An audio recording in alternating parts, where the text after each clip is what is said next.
The movie begins with a scene showing a man named Mr. Pritz, accompanied by a group of his guards, as they were on their way to the orphanage where they presented a collection of gifts and fruits to the young children in the home. But it was clear that this was just a trick by Pritz and his men, as they were carrying spoiled food. And then we discover that they entered the house looking for a specific girl among the children present there. At that moment, we see a girl named Jennifer, and we know they were looking for her. Despite the danger, Jennifer was brave and unafraid, so she appeared before them and said, "I'm here." And when one of the guards realized that Jennifer was in danger, he tried to help her, but he couldn't stop those strong guards by himself, and he was too small. In the end, the guards took Jennifer and carried her out of the house. After that, they put her in a cage and locked it. Then a strange man named Zambini appears, who possesses extraordinary magical abilities. Zambini appears, taking Jennifer out of the cage she was in to take her with him. Jennifer was feeling cold, so he made her a coat similar to the one he was wearing, which made her feel warm. He told her that he wanted her to come with him to a place, and that he would ask her for something when they arrived. They reached the edge of the territory they were in, at a gate that was supposed to lead to another world, and the name of this world was Dragonland, a world inhabited by dragons. It was difficult for anyone to reach that gate. In this world, Zambini asked Jennifer to help him enter the land of dragons, and when he offered her to come with him, Jennifer smiled, which meant she agreed. After a long journey, they arrived at the place where Zambini lived, where he had an agency that employed people with magical skills like his. And when Jennifer arrived, she saw an elderly man and woman who were helping Zambini in his house. Despite their strangeness, it seemed that Jennifer would love them. As the days passed, Jennifer was learning magic with Zambini and his assistants, and she discovered many things about this new world, including the dragons. One day, we saw Jennifer with Zambini as he talked to her about his love for dragons and the importance of preserving their lives and health, especially since the number of dragons was continuously decreasing. Zambini wanted to take care of the 2 remaining dragons in the world, and he explained to her that if they didn't survive the winter, the dragons would go extinct from this world. Then Zambini told Jennifer that he would have to travel out of town to finish some work, and when she asked him to go with her, he refused, saying, "I can't, but I'll be back for dinner." But that night, Zambini did not return as promised, leaving everyone in a state of worry. The housekeeper was trying to find him using magical rituals, while Jennifer was trying to enter his room in hopes of finding any information that might indicate his whereabouts. However, there was a curse surrounding the room that prevented anyone from knowing anything about it. And in the end, everyone started hanging up pictures of him everywhere, missing. No one knew where he was. One day, they received a task to fix the electricity in one of the residents' homes in the city. When they arrived there, they looked very strange, but Jennifer asked the lady who was having an electrical problem to trust them, and that they would be able to fix the electricity in a few minutes, and that the problem would be solved shortly if they just gave them some time. It was clear that the old man and his wife were behaving strangely, and no one understood why. At that moment,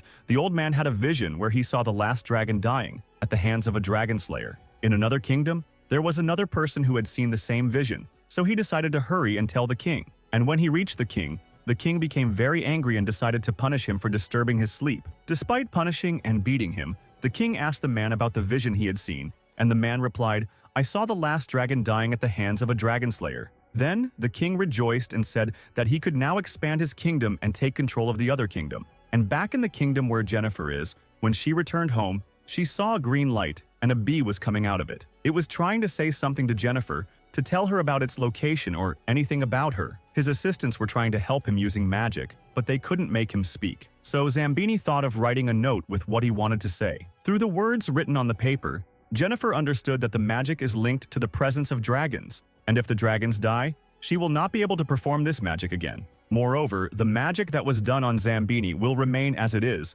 meaning she will never be able to see it again. Jennifer went out, got on her bike, and decided to search for the Dragonslayer to find out his location and stop him from killing the dragon. On her way, she met a man named Brian, who told her he was the Dragonslayer. Jennifer tried to convince him not to kill the dragons and to try to preserve their lives, but he told her that this was a fateful matter that couldn't be changed, and that he had to kill the last remaining dragon. He took her to a place that was supposed to be his home, and there he showed her a very powerful sword and told her that this sword could cut through anything, even magic itself. Then he played a video for her explaining why they were killing the dragons, and he clarified that the dragons posed a great danger to humans in the past. After that, he handed her the sword and said, "By the way, your name has been inscribed on this sword for about 300 years, and you are one of the chosen ones who must kill the last dragon." And when Jennifer took the sword, Brian told her that if she didn't use it the right way, she would turn to ash and die just like he did, as there was ash next to her belonging to his skeleton. When she looked at the screen that was showing the video, she understood that this was his fate, and it could also be hers if she didn't use the sword and kill the last dragon. She realized that she was the chosen one, and that she had to carry out this mission. But Jennifer was scared, left the sword on the ground, and ran away. At that moment, the king's guards from the other kingdom arrived and captured her. When they reached the king, he told her that he knew she was the chosen one who must wield the sword inscribed with her name, and he told her that she must kill the dragon. Jennifer refused and told him that she would never kill the dragon. The king was very angry and ordered her imprisonment, but the wizard who worked with the king advised him not to kill or imprison her, because they would not be able to wait for the chosen Dragonslayer to complete the task. He asked the king to reconsider his decision, and the king replied, "All right, let's make a deal. I will do what you ask, but in return, you must kill the dragon." After that, Jennifer was taken out of the castle, and as she was leaving, there was a mysterious man watching her until she reached home, and he was about to kill her using a magical arrow from his bow. But Jennifer got into her car, and on her way, she met her mother who was in the house with her, and they talked a little. But suddenly, she found herself in the world of dragons, where many people in the media were waiting for her. In the meeting, she discovered that she had been chosen to kill the last dragon, but she refused this mission. Because of her refusal, everyone started to confront her and demand that she change her decision while she was trying to escape from them until she entered the dragon territory. Jennifer decided that she would not kill the dragons, but on her way back home, a huge dragon appeared in front of her. Despite her fear, she told him that she hadn't come there to kill dragons, but was looking for a way to free Zambini and preserve the dragons to maintain the magic. The dragon replied that he could not help her unless she killed him, as the death of the last dragon meant the death of magic. Jennifer returned to the place where she used to live and asked Zambini's assistant about the last place he saw him before his disappearance. Using their magical abilities, they were able to pinpoint the place where he disappeared. They arrived there and were able to see his last moments before he was kidnapped, but they didn't know how to bring Zambini back. That night, Jennifer dreamed of Zambini trying to talk to her in a vast place,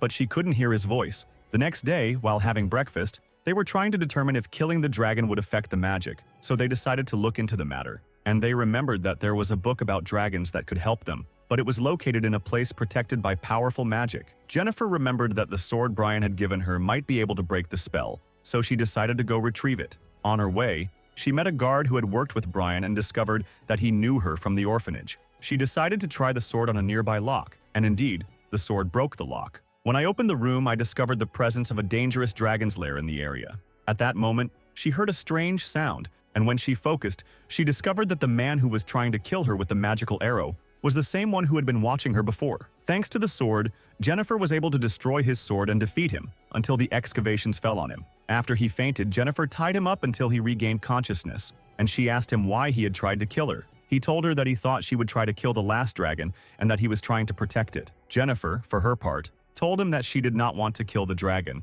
but she was afraid it would die and the magic would disappear. The man was astonished by her words, as she was the chosen one, but they soon became friends. The next day, while they were talking about dragons, Jennifer told Gordon, who was with her at the orphanage, that she felt Zambini would disappear if the last dragon was killed, and that magic would go extinct with it. Gordon advised her to go out at night and search for a solution, and to think about any signs that might indicate the path she should take. At night, Jennifer entered Zambini's room after discovering that she could break the barrier spell using the sword. And when she entered, she discovered that the gate had been placed to prevent the dragon realm from connecting with the human realm. And I wondered why there always had to be chosen Dragonslayers to end their existence. Then I noticed that the garden was in the same place where Zambini had disappeared last time, so I decided to head there. In the garden, she met the king's son, who was ordered by the king to watch her, or else he would be killed. Despite the prince's threats, Jennifer insisted on her stance that she would not kill the dragon. She took the car and fled again. She returned home and found the old woman who helped Zambini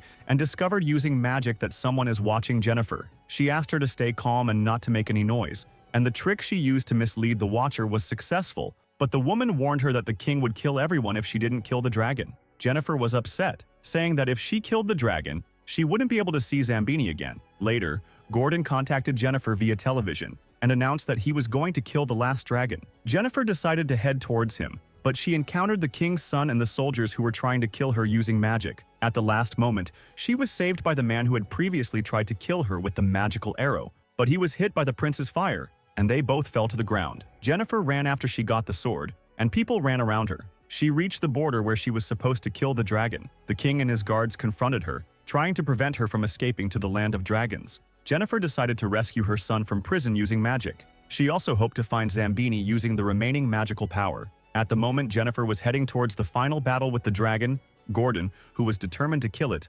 arrived. And while he was trying to kill her, Jennifer discovered that he was after the money and that he didn't care about the fate of Zambini or the dragon. Despite his attempts, Jennifer managed to confront him, but in the end, the dragon killed him in its vengeance. And then, Jennifer stood in front of the dragon, forced to choose between killing it or letting it kill her. She felt confused, but she realized that killing the dragon would be the best solution to save everyone. She apologized to the dragon, then plunged the sword into its chest and killed it, which removed the magic from the kingdom. After I got rid of the magic, the gate opened, and people began to escape and flee. But 2 dragons appeared and they were ready to fight. In the end, the guards succeeded in shooting down the attacking dragons, and Jennifer returned the sword to its place in the house. In the end, Jennifer returned home, feeling disappointed because she wouldn't be able to see Zambini again. But she discovered that killing the dragon not only ended the magic, but also gave her the opportunity to know where Zambini would be in the future. Despite that, she felt sadness and entered Zambini's room again, where magic surrounded the place.